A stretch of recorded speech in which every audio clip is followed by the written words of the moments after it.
Hello and welcome to WION Live Broadcast. I'm Simon Marks in Washington, D.C., and these are the top headlines of this Tuesday.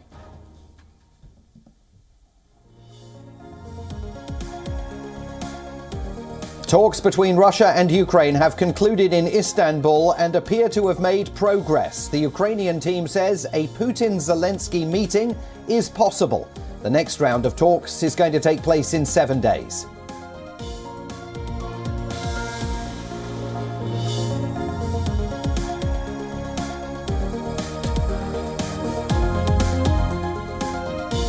Russia says it will radically reduce its military activity near Ukraine's capital Kyiv and the city of Chernobyl. This after Ukraine claimed Russian attacks cut power to more than 80,000 Ukrainian homes.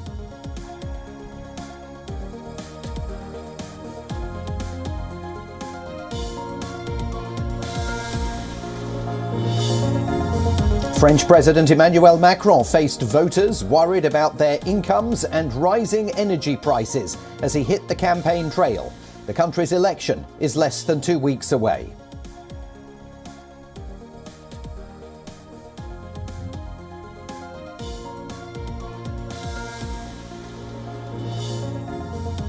The Solomon Islands Prime Minister says a contentious security agreement with China is ready to be signed, shrugging off concerns from Australia and other nations that it will destabilise the South Pacific.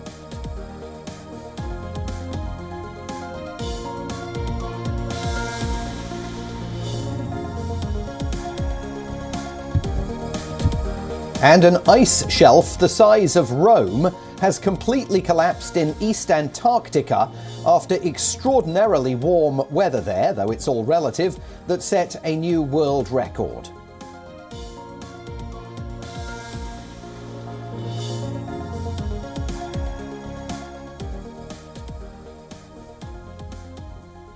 And we begin today with what could be evidence of a breakthrough in the conflict over Ukraine. Negotiations between delegations from Russia and Ukraine have met in Istanbul and concluded their talks with reports of appreciable progress that could lessen the Russian onslaught in Ukraine.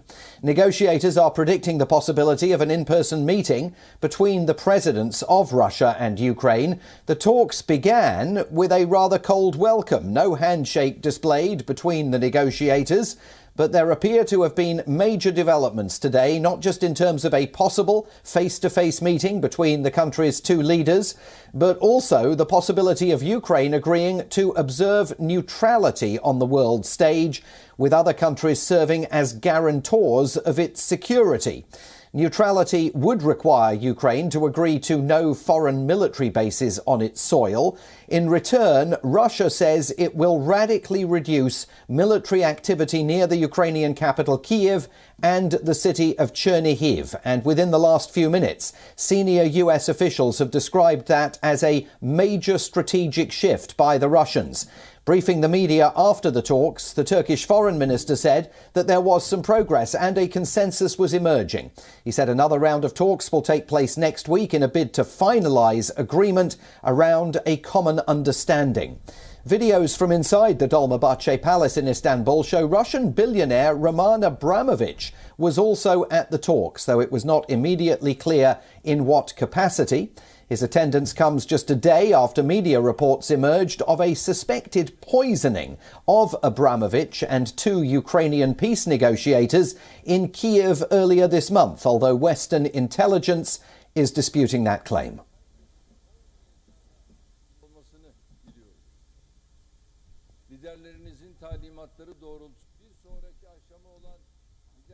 Meanwhile, workers at the Chernobyl nuclear site have claimed that Russian troops have kicked up clouds of radioactive dust in a contaminated area around the facility. Here's a full report. Russian soldiers drove through a highly toxic zone without radiation protection when they seized the site of the Chernobyl nuclear disaster last February. That's according to two Ukrainian workers on duty there at the time who said they saw the Russians' armoured vehicles kick up clouds of radioactive dust as they drove through the so-called Red Forest. It's the most radioactively contaminated area around Chernobyl and got its name when miles of pine trees turned red after absorbing radiation from the 1986 explosion. In an interview with Reuters on Monday, Balthasar Lindauer, the nuclear safety department head at the European Bank for Reconstruction and Development, called the Russian troops reckless. We have seen in the first few days a spike in radiation that is very likely due to the transport of heavy military equipment. So that gives you an indication that these troops do not know what they're doing and behaving recklessly. Lindauer said it was lucky they've done no further damage so far. The behavior of the troops continues as they have shown in the past. Of course, there's a huge danger for severe accidents that could affect the region, and it would be a disaster. One of the Chernobyl workers told Reuters some of the soldiers now stationed there said they had never heard of the 1986 nuclear disaster. And one called the Russian soldiers' Red Forest Drive suicidal, as inhaling the radioactive dust would likely cause internal radiation. Reuters could not independently verify their accounts, and Russia's defense ministry did not respond to requests for comment.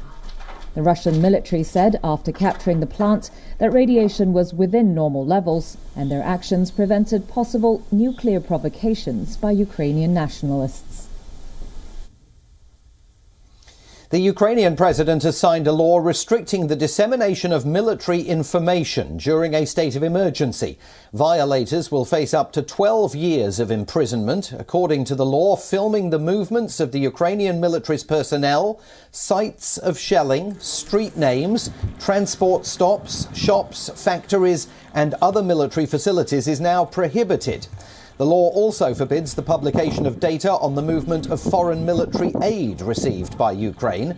The ban on the dissemination of information does not apply to the Ministry of Defense or the General Staff. The move comes after sensitive information about Ukraine's army showed up online. Last week, Volodymyr Zelensky signed a decree that combines all national TV channels into one platform, citing the importance of what he called a unified information policy under martial law. It means around-the-clock information will run on the consolidated platform called United News. The decree also provides that the operations of privately owned media companies shall remain suspended. The decree, published on the presidential website, does not specify how quickly the new measure will come into force.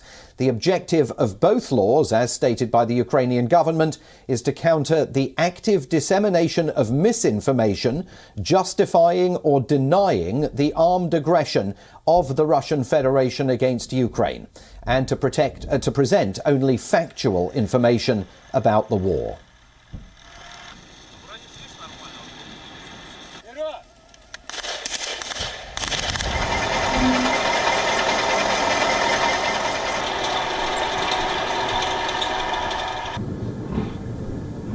Here in Washington, US President Joe Biden has been defending his unscripted remark about his Russian counterpart Vladimir Putin. He's denied that his 9-word ad-lib at the end of that keynote speech in Warsaw on Saturday unveiled any change in US foreign policy, and the president said he was simply expressing his own personal moral outrage over Russia's conduct. After sparking a global controversy, U.S. President Joe Biden on Monday defended his recent remark that Russian President Vladimir Putin cannot remain in power. Do you believe what you said, that Putin can't remain in power? I wasn't then, nor am I now, articulating a policy change. I was expressing the moral outrage that I feel, and I make no apologies for it. Biden noted he had visited with families displaced by Russia's invasion of Ukraine just prior to his comment, which came at the end of a speech in the Polish capital. For God's sake, this man cannot remain in power. Biden's unscripted line forced administration officials to scramble to clarify that the White House was not advocating for regime change in Russia. At the White House Monday, Biden added that he was not walking anything back by clarifying the remark. But just to be clear, are you confident that Vladimir Putin sees it that way, that he will not use this as an escalatory... I don't care what he thinks. Look, here's the deal. He's going to do what he's going to do. The event was meant to showcase Biden's new $5.79 trillion budget plan that calls for record peacetime military spending while raising taxes for billionaires and lowering government deficits. The plan would reduce the federal deficit by more than $1.3 trillion this year, with another trillion in further reductions planned over the next decade, while imposing a minimum 20% federal income tax on the wealthiest Americans, those worth over $100 million. For most Americans, the last few years were very hard, stretching them to the breaking point. But billionaires and large corporations got richer than ever. But U.S. Senate Republican leader Mitch McConnell was already pushing back, saying Biden's budget was unacceptably light on defense spending at a time of heightened international tensions. President Biden yesterday also unveiled a budget blueprint for the fiscal year 2023. Under his proposal, the United States would allocate billions of dollars in aid to Ukraine. It will also tax the wealthy and lower the national deficit. Biden is proposing a total of $5.8 trillion in federal spending. The deficit would be $1.15 trillion.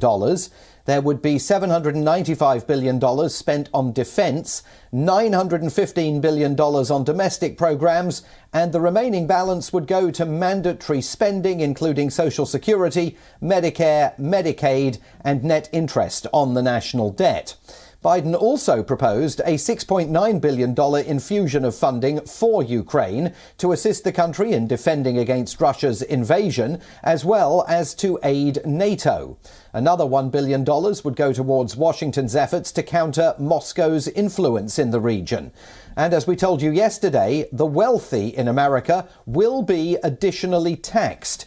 The Biden administration has now proposed a minimum tax of 20% on the income of taxpayers who make more than $100 million. The document also calls for more money to be spent on the police and greater funding for education, public health and housing. The proposal would also lower the U.S. budget deficit by $1.3 trillion next year, though the nearly $25 trillion national debt would continue to increase. This year we're on track to cut the deficit by more than $1.3 trillion. $1.3 trillion. That would be the largest one-year reduction in the deficit in U.S. history. And here's how we're achieving this record deficit reduction. First, we're growing the economy. We've created a record 6.7 million jobs since I took office, and we've generated a GDP growth of 5.7%, the best economic growth we've seen in this country in over 40 years.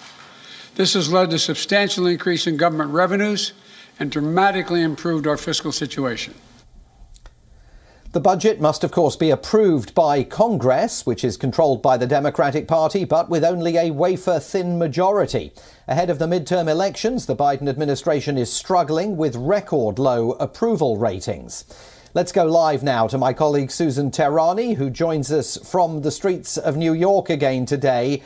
Susan, President Biden at the White House yesterday said that this budget absolutely proves to the United States what he and the Democrats value. But the big question hanging over this is going to be whether it can get through Congress. Absolutely. And reaction, Simon, has really been falling along party lines regarding President Biden's aspirations for passing this budget ultimately on Capitol Hill for 2023. You know, what was interesting is one of headlines that I read was that, you know, President Biden moves to the center, and I was surprised to read that after as you were discussing earlier, he was really pounding on taxing the wealthy, even on unrealized assets and gains, which has never been done in the United States and will probably be dead on arrival when it reaches Capitol Hill. But I guess that headline was related to really putting more money into law enforcement, funding the police, and then also raising military spending, which also means, the Navy as well, putting focus, of course, on America's bigger strategic challenge, which would be China, also America's nuclear capabilities as well.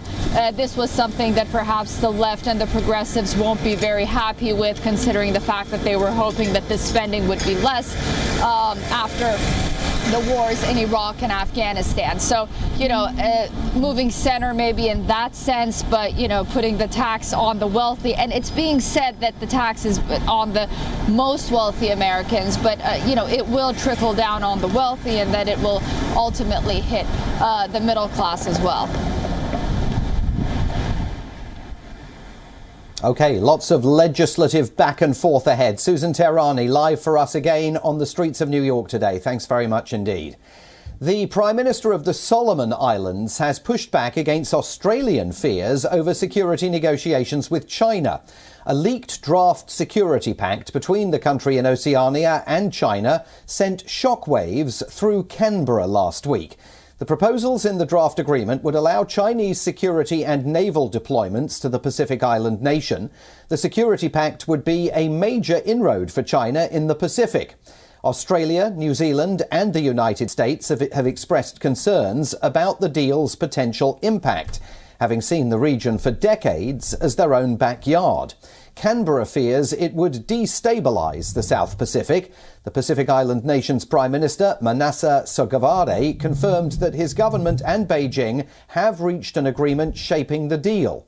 The pact is yet to be signed. Sogavare told his parliament that Solomon Islanders are insulted by the backlash to his country's security negotiations with China. The prospect of a Chinese naval base in the South Pacific has long been a concern for Australia and the US. But Sogavare has labelled the concerns about China's presence in the Pacific as unfortunate perceptions.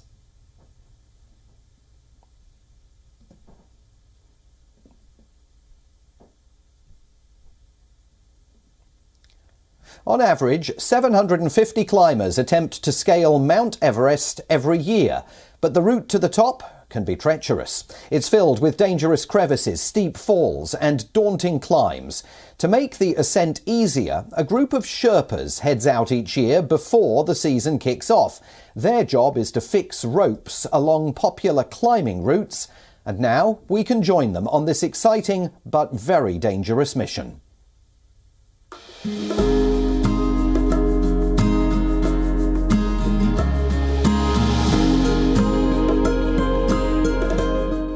Base Camp, Mount Everest.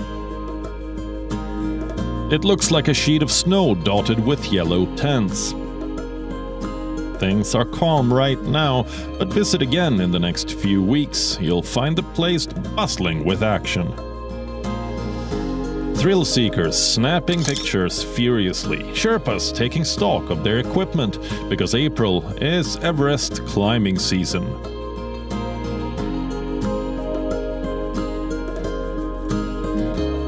The preparations don't begin at base camp, they begin here in Kathmandu. For adventurers to summit Everest, someone needs to lay the path, fix ropes along the way, drive anchors at regular intervals. This year, that someone is 7 Summit Treks. These Sherpas are busy with the prep. Step 1 is unwinding the rope. Now, when we say rope, we mean almost a ton of it. These two is packing and naming. Once on Everest, these ropes will be unpacked again. They will be laid all along the route to the top. Mistakes can prove costly. Rope fixing is a difficult job. We have to take responsibility of someone else's life. If tomorrow a knot is damaged or anything else happens, it will fall on us. 8 Sherpas will embark on this seasonal debut. Leading them is this man, Kami Rita Sherpa. He's a legend of sports in this part of the world. At 51, he's climbed Mount Everest 25 times. This year he's going for number 26. Back in Kathmandu, the preparations continue. All the gear has to be double-checked. The anchors, the hooks, the harnesses, all of it. Once on the mountain, instincts kick in. It's very risky. We cannot force anything. We have to understand it. How many anchors and how many meters? How to make the anchor?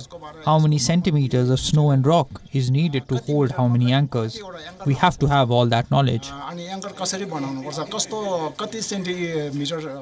Kami Rita has his own climbing routine. A short prayer, a last-minute check of his equipment, and off he goes with his team. Another year, another mission. Every year, more than 700 people attempt to climb Mount Everest. Not all of them are veterans. The route to the top can sometimes be treacherous. Freezing temperatures, deadly crevices, and steep climbs. Kami Rita and co. map the whole place out. This year, their target is ambitious. Finish the rope fixing by April.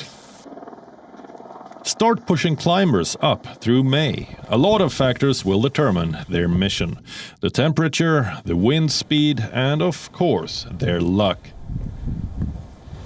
Last year too, 7 summit treks got the job done.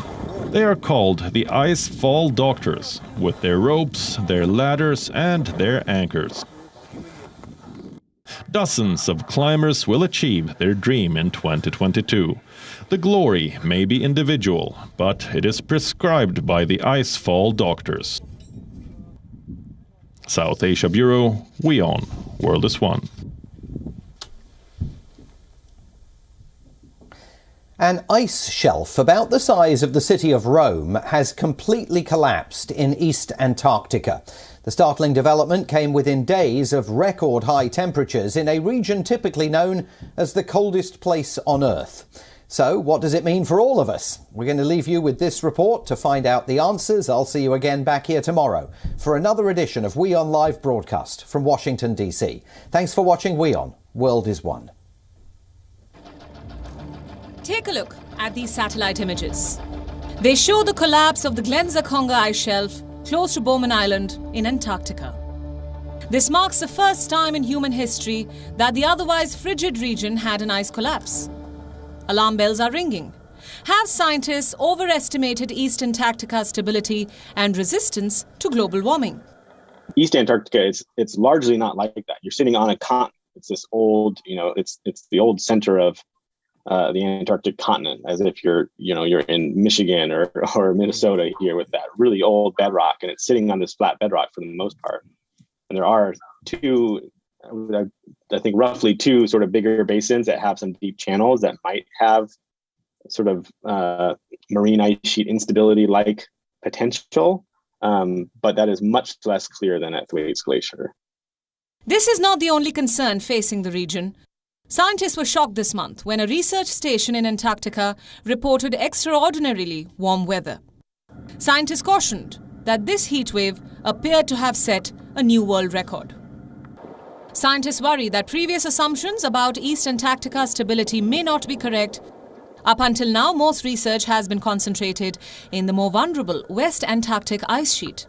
So if water frozen in East Antarctica melts, it would raise seas across the globe more than 160 feet. This is not going to have much, if any, measurable effect on sea level rise or anything like that. But the process is important because of where it is, and we haven't seen an East Antarctic ice shelf collapse at least in our lifetimes over the last human observation period. Bureau Report, WION, World is One.